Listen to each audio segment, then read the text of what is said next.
Now we come to the Q&A session, the question and answer sessions. You may raise your questions and also mention the presenter, which you are going to assign your questions. Bapak Ibu silakan, ada yang ingin bertanya tentang presentasi yang sudah diberikan, dan boleh juga memberikan nama presenter agar mungkin nanti akan dijawab oleh masing-masing presenter tersebut.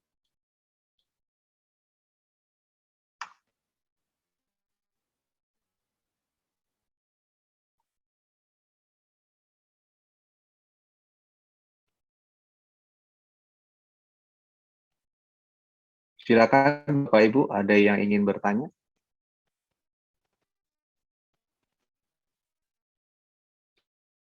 For the question from the participant, may I raise a few questions to Professor Ku? Professor Ku, are you there?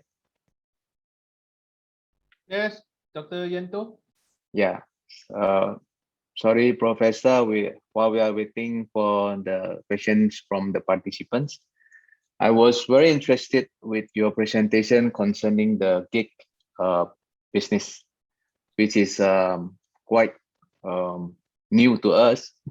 May I know when was this gig business has been developed? I mean, developed by yourself or been known by the community? Is because during the pandemic area, or how do you come up with this kind of gig businesses?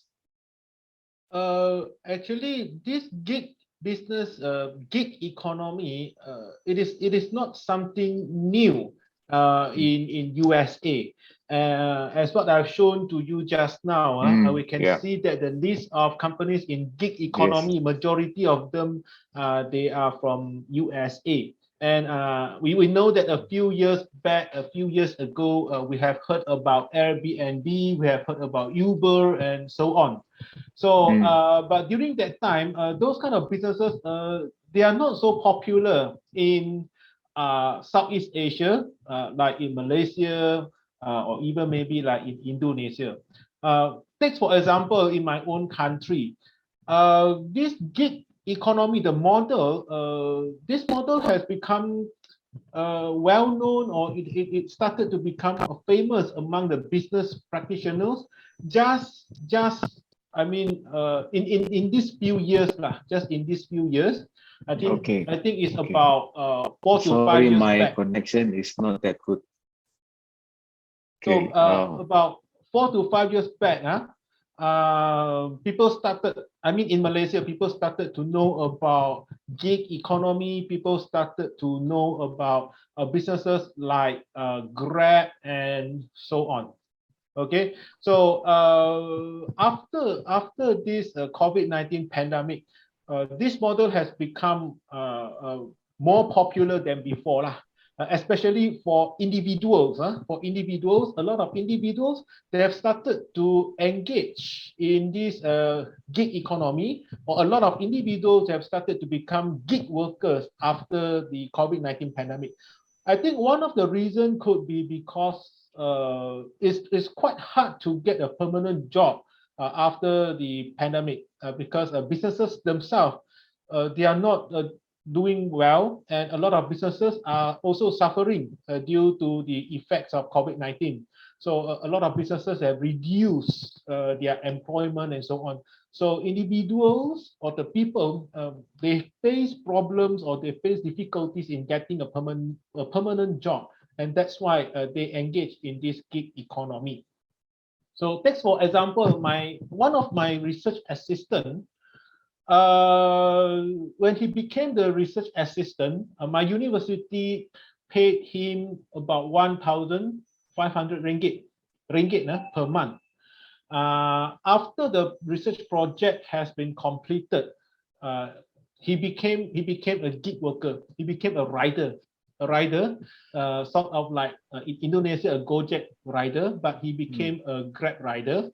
And also the rider for McDonald's. That means that he deliver food and so on lah. So I asked him actually how much you are able to make in a month, and he told me that as a gig worker, as a rider, maximum, he is able to make about 4,000 a month, 4,000 ringgit a month, and that is much more than the salary that he get as a research assistant. So I think this gig economy really gives a lot of benefits, really gives a lot of new opportunities to the individuals. True. Yes. Especially also in Indonesia, we also meet a lot of gig drivers in Gojek and Grab as well. Yeah, I It helps agree them a that. lot to survive during the pandemic era. Yes, I agree with that. Yeah. Thank you very much, Professor. I have Thank you. I have one participant to raise hand. Silakan, Bapak Hey, Ibu. Mr. Yanto Ramli, can I Yeah. give the question? Yes, sure. Yes. Silakan, Kak. Assalamualaikum. Assalamualaikum Ya, Bu. warahmatullahi wabarakatuh. Ya, My Bu. name is Fauria and I'm owner of Sambal Lauk Mafau, who produce sambal in pots and ada sambal basah and sambal kering. And Yeah. I want to know about what the different and what the similar of UMKM in Indonesia dengan UMKM atau micro, small and medium enterprise in Malaysia. And apa perbedaan mendasar dan apa persamaan mendasar. And the second question is what next program after this Zoom. Jadi apa ada program kelanjutan antara Universitas Mercu Buana dengan Universiti Mara di Malaysia untuk mengangkat UMKM binaan dari Universitas Mercu Buana ini. Begitu, terima kasih. Assalamualaikum warahmatullahi wabarakatuh. Waalaikumsalam warahmatullahi wabarakatuh. Ibu tadi pertanyaannya dituju ke profesorku, betul?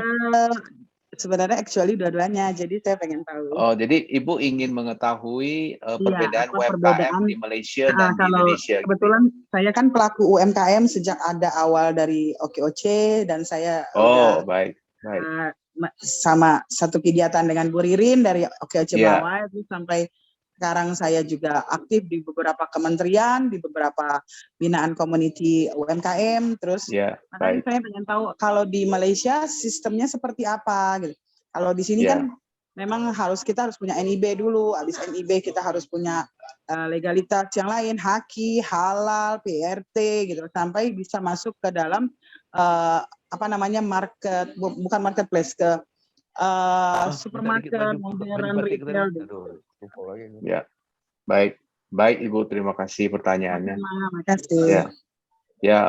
Profesorku, I think Ibu Fauria is asking the differences between the MSME in Malaysia and Indonesia, but I think you may only mention a little bit how is the MSME in Malaysia. I don't think you understand more on the Indonesian side. So I think you may just mention a bit on the MSME in Malaysia. Yeah, sure. Okay, so in Malaysia, we do have a ministry which ministry is Kementerian. I'm not so sure what is that called in Indonesia. Yeah, almost the same. Kementerian. We have a ministry which is in charge of the development and also the what we call the operations of MSMEs in Malaysia.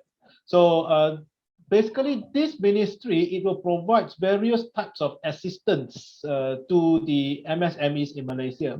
So for example, like they provide assistance in terms of advice. For example, let's say the SMEs would like to apply for halal certification. And SMEs may not know what are the process to apply for this halal certification. So the ministry will offer the advice. Or for example, the SMEs may want to expand the business to international market. This ministry would also offer advice. So the advice can be in terms of sort of like consultations. It can also be in terms of like training, development, as what just now one of the speakers presented about training and so on. So they provide those kind of advices or assistance to the SMEs in Malaysia. And under this ministry, there's a body, there's an agency called SME Corps. The full name is SME Corporations.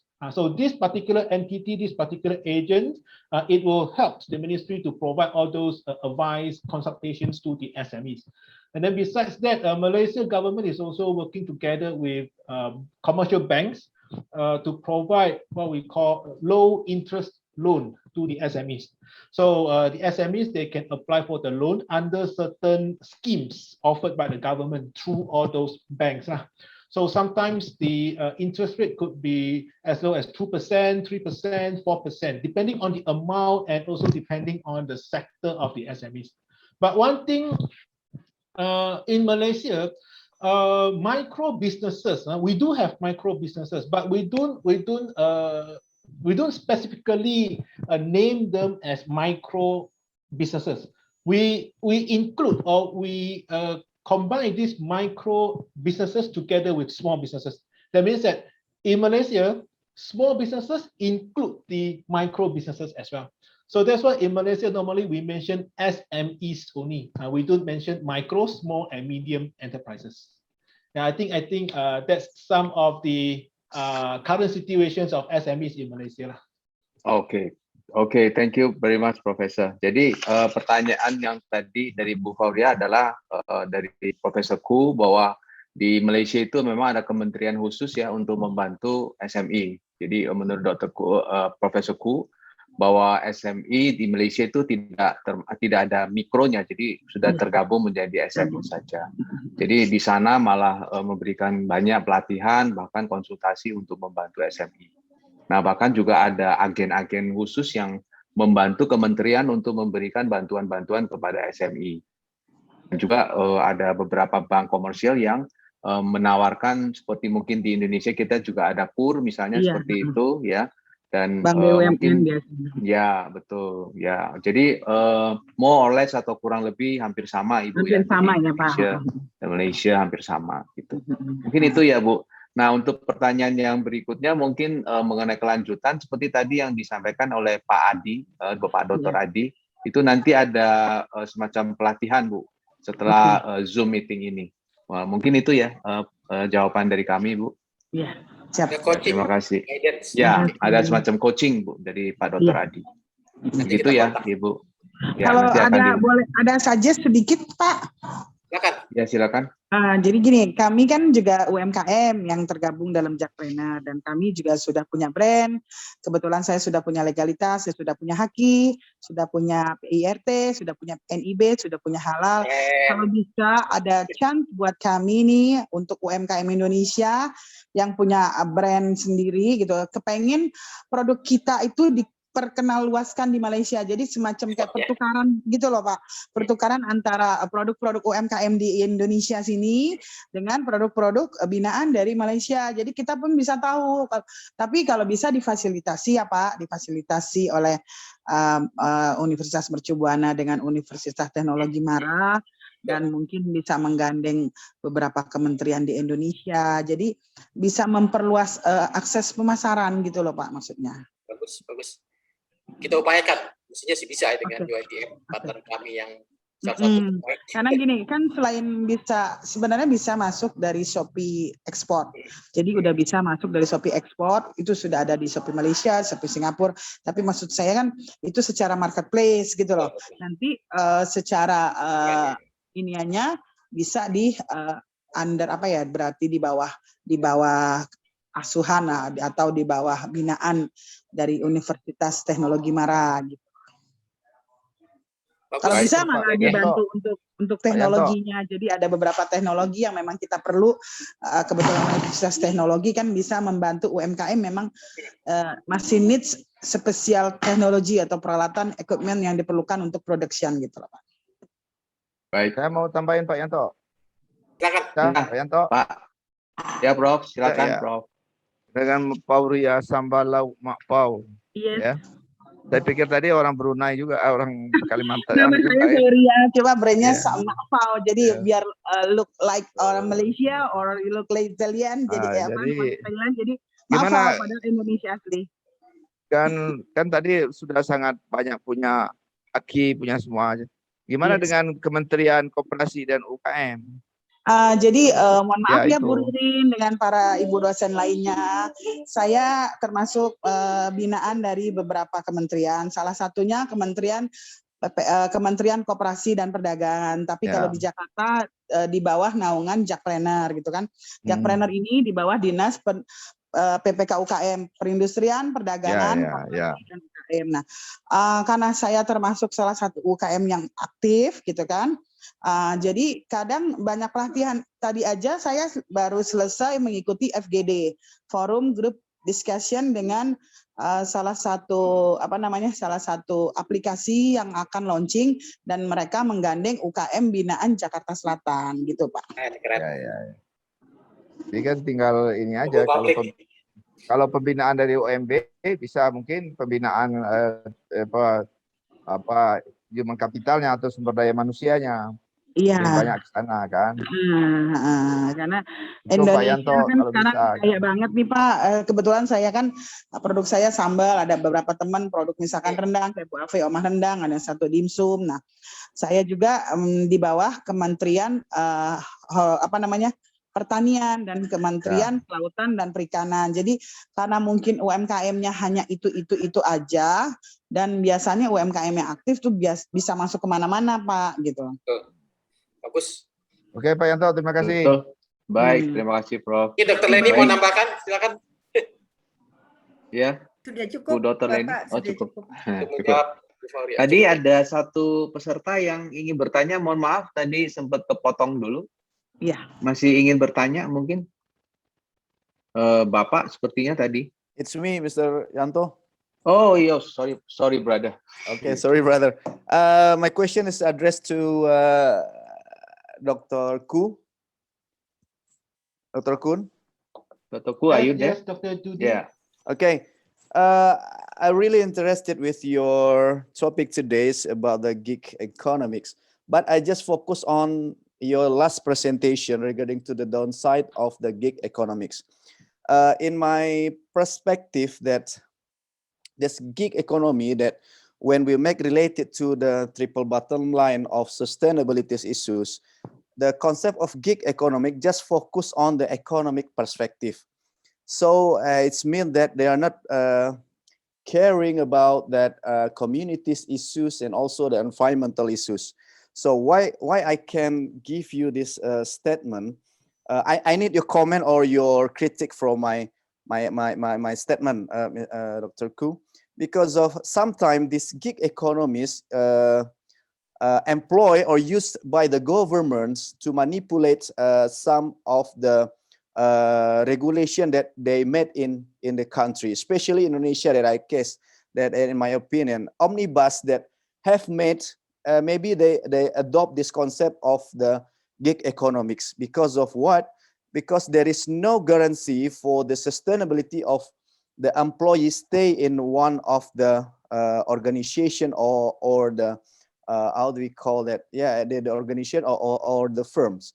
So for me is that the concept of gig economies, why you said that concept is still already success in the American, because of that American adopt the concept of how do you call it, capitalism economics. They only focus on the profit oriented, and they forget about the economics, about the communities issues, and also about that environmental issues.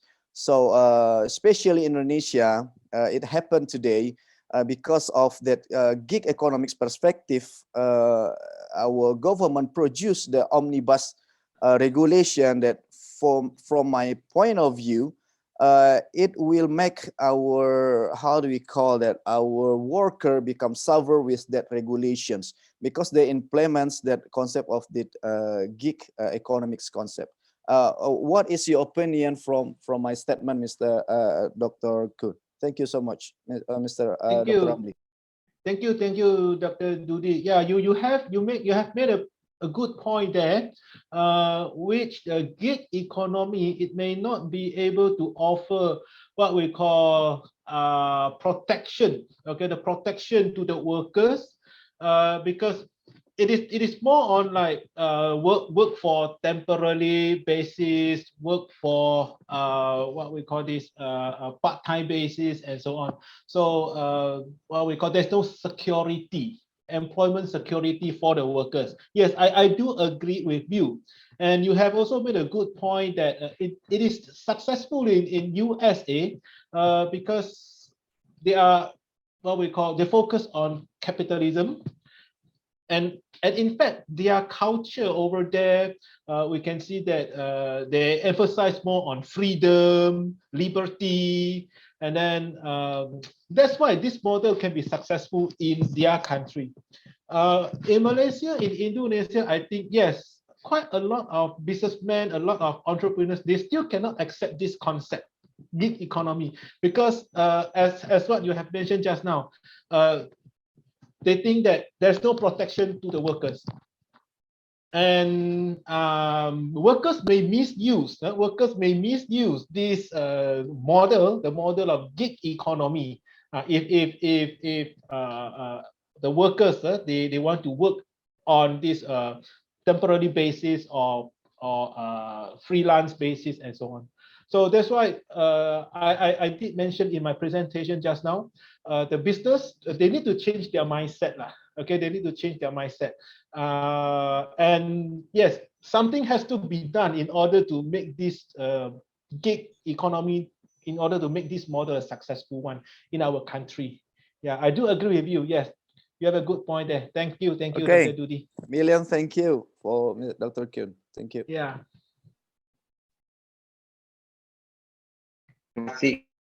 Thank you, Dr. D. Okay, is there any more questions for the presenters? Bapak Ibu, masih ada pertanyaan? Oke, kalau belum ada, mungkin kita cukup ya sampai di sini. Oke, dear participants, this is the end of the program of the International Community Services with the topic of managing competitiveness of MSME, micro, small, medium enterprises in the pandemic era.